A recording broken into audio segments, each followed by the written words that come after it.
আসসালামু আলাইকুম viewers, welcome back to my channel Taiba recipe and vlog. বরাবরের মতো আবারও হাজির হয়েছি নতুন আরেকটি ভিডিও নিয়ে।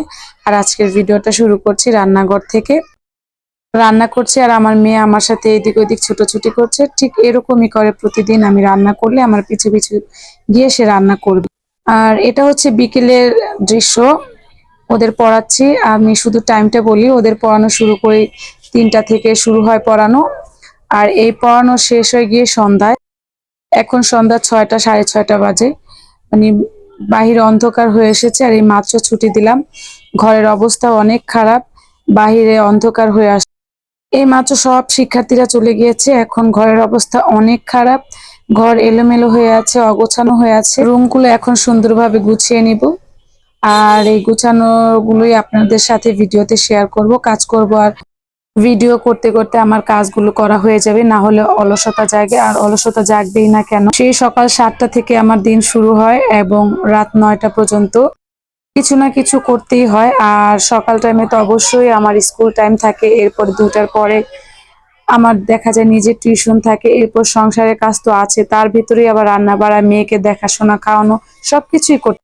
মানে আমার টাইমটা হচ্ছে একেবারেই ধরা বাঁধা। প্রত্যেকটা টাইম একদম মেনটেন করা, কি করব না করব সবকিছুই। তবে আমি মনে করি এক হিসাবে এটা খুবই ভালো, কারণ হচ্ছে আমার টাইমটা ফিক্সড করা থাকে, আমি কখন কোন টাইমে কি কাজ করব। লাইফটা আসলে এরকম রুটিন মাফিক হলে কিছু না কিছু জীবনে করা যায়।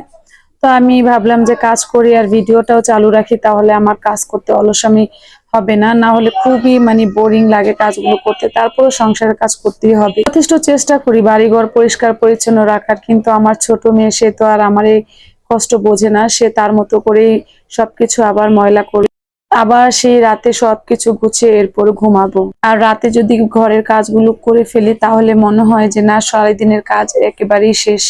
যদিও সকাল টাইমে বাসায় লোক আসে কাজ করার জন্য, তবে সব কাজ কিন্তু হেল্পিং হ্যান্ডের কাছে ছেড়ে দেওয়া যায় না, কিছু কাজ তো নিজেদের অবশ্যই করতে হয়। তবে তারপরও আমার মনে হয় যে আমার কাজে সাহায্য করে, সে না থাকলে আমার হয়তো কষ্ট আরো অনেক গুণ বেড়ে যেত। আমি এই বাসাতে আসার পরে এত কাজের প্রেশার বেড়ে গিয়েছে, এই বাড়িঘর পরিষ্কার পরিচ্ছন্ন রাখা, বাচ্চা পড়ানো, স্কুল মেনটেন করা, তারপর হচ্ছে সংসারে রান্না বাড়ার কাজ, এরপর হচ্ছে আমার ছোট মেয়েটাকে দেখাশোনা করা। মানে প্রতিদিন আমার এই কাজগুলো করতে করতে রাত্রে 2টা বেজে যায়। সরি, 3টা না, 2টা তো বাজবে প্রতিদিন। 1:30, 2টা বাজে আমি ঘুমাতে যাই এই কাজগুলো করে। এরপর তো নিজের তো একটা ক্লান্তি আছে, তারপর আবার নিজেও তো একটু মোবাইল দেখি। তো অনেক কষ্টে একটা হেল্পিং হ্যান্ড পেয়েছি, যে একটু বয়স হলেও কাজগুলো খুব গুছিয়ে করার চেষ্টা করে। আমি আপনাদের সাথে কথা বলতে বলতে আমার কাজগুলো শেষ, এজন্যই প্রতিদিন ভিডিও করে করে ভাবছি কাজ করব, তাহলে কাজগুলোকে আর বোরিং মনে হবে না। 2টা রুমই গুছিয়ে ফেললাম। তো যাই হোক, কালকের কাজের জন্য আর একটু সহজ হয়ে যাবে। ঘর দুয়ার পরিষ্কার করলে মনে হয় প্রতিদিনের অর্ধেক কাজ শেষ। তো এই যে রুম টুম গোছানো শেষ, সবকিছু গুছিয়েছি, এখন মন মতো একটু রেস্ট নিবো আর মোবাইল টিপবো, তাহলেই আমার কাজ শেষ। তো যারাই আমার চ্যানেলে নতুন আছেন বা আমার ভিডিও নতুন দেখছেন, সবাইকেই বলবো, যদি আমার চ্যানেলে নতুন হয়ে থাকেন তাহলে আমার চ্যানেলটা অবশ্যই সাবস্ক্রাইব করে দিবেন এবং পাশে থাকা বেল আইকনটি ক্লিক করে দিবেন, যেন আমি যে কোনো ভিডিও আপলোড করার সাথে সাথে আপনারা পেয়ে যান। সবাইকে অসংখ্য ধন্যবাদ আমার ভিডিওটা দেখার জন্য।